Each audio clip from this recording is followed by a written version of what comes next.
Hello, my fellow creators, and welcome to my YouTube channel. I'll be sharing my 2021 crafty goals with you today. I decided to do this after watching the crafty goals hosted by Cool Cakes and Crafts with Amalia. She's done this for a few years, and this year she's doing it more informally, and it's a hashtag driven hop. So the hashtag is hashtag crafty goals. As you can see, I have several crafty goals for this year. I did this on a spreadsheet to try and make it easier and sort of color coded it. So in the pink, I have card hopping. It's a year of fun themes and techniques. And this is a card hop hosted by Jennifer Holder Schoolcraft of the Handmade Happiness Facebook group. And for this hop, we will be putting up a video once a month with a different theme and technique. So, for example, our first hop, or our technique is love, and our theme is ink blending or ink smooshing. So that video should be coming up later this week. I'm also going to join in on the hashtag crafty goals hop, and that is a hop that is sharing our crafty goals and following up every month, the first Saturday of each month, just to check in on how we did on our crafty goals, maybe adjust them, just to see where we are. I'm also going to be participating in a sheetload of cards.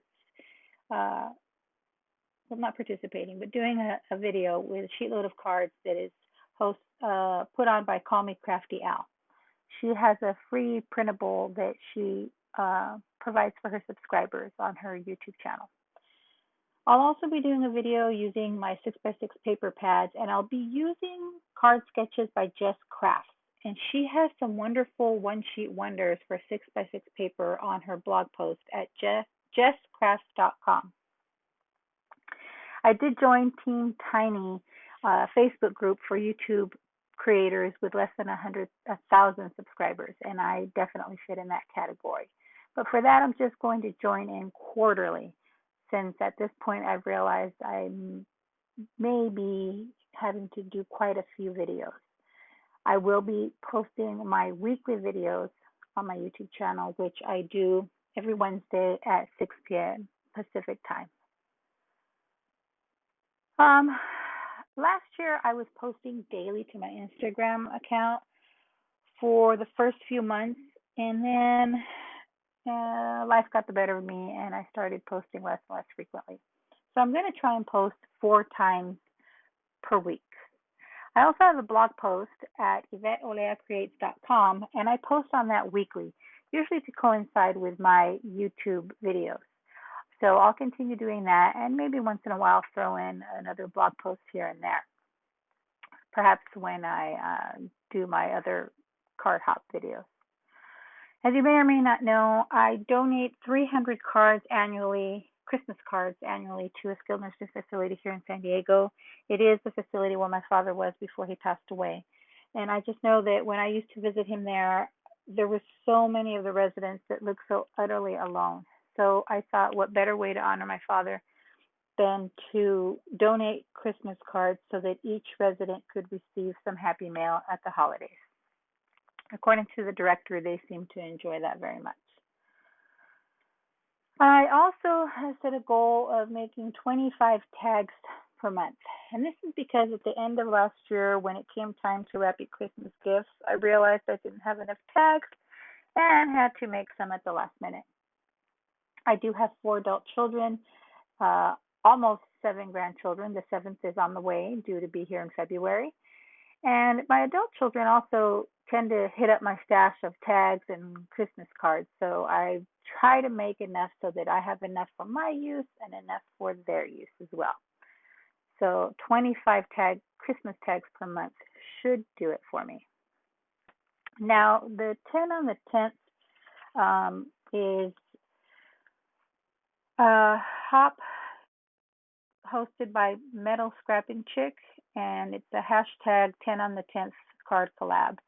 While I won't be doing a video for that, I will be playing along and doing 10 cards on the 10th. Now, I won't be doing Christmas cards for those 10. I will try to focus on birthday cards, get well cards, sympathy cards, things of that nature. I'm also going to play along with Smash or Stash, and that is hosted by Bourbon Creek Crafts and by Fresh and Renewed with Teresa. So for that, they're smashing different parts of their stash. This month they were smashing washi tape stash. So I followed along, played with my washi tape, and made a few cards. And I have so much washi tape that even if I made a card every day of the year using washi tape, I would not be able to finish all my washi tape.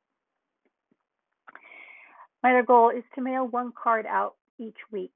Last year I started that at the beginning of the year, did that for at least the first 5 months, maybe 6 of the year. I mail it out to a good friend I have who lives out of state, and I know she enjoyed getting the cards. But towards the second half of the year, I kind of dwindled down to not quite so many cards. Life got crazy around my household, and I know she understood, but I also know she enjoyed getting them, so I want to do that. Now, planning new craft space. I have one of my children and grandchildren living with me until she buys her new house. And once that happens, they'll move out and I'll have 2 spare rooms I can use. The current spare room I have is used as a guest room for when my other grandchildren spend the night and as my craft space. So I'm kind of cramped in this small bedroom. Once my daughter and grandson move out, I will make one of those bedrooms my dedicated craft space. Now, along those lines, I need to try and clean my current craft space at least once a week. Although I try and clean up after every crafting project, it is not always feasible, as I usually craft after work, after dinner, after cleanup. And by the time I'm done crafting, I'm tired and I just want to go to bed. So I will try and make sure I clean up and reorganize at least once a week. Along those lines, I want to make sure to purge all my scraps of paper that I have. At the beginning of the year, I went through all my scraps and I realized I had far too many, whether it be colored cardstock or patterned paper. I just had a hard time throwing my little scraps away, especially the adorable doodlebug scraps. But I used up my scraps for the most part, threw away the really itty bitty pieces, and have dedicated myself to anytime I use patterned paper this year, I will use up that full sheet, and any small scraps I have and don't use in that crafting session, I will throw away. It's no use having piles and piles of scraps of paper that are never going to get used. So that is what I decided to do. So I went ahead and made a row for each month of the year, and I will check those off and see how well I do at the end of each month. I'll go over this with you each month on my hashtag craftygoals video.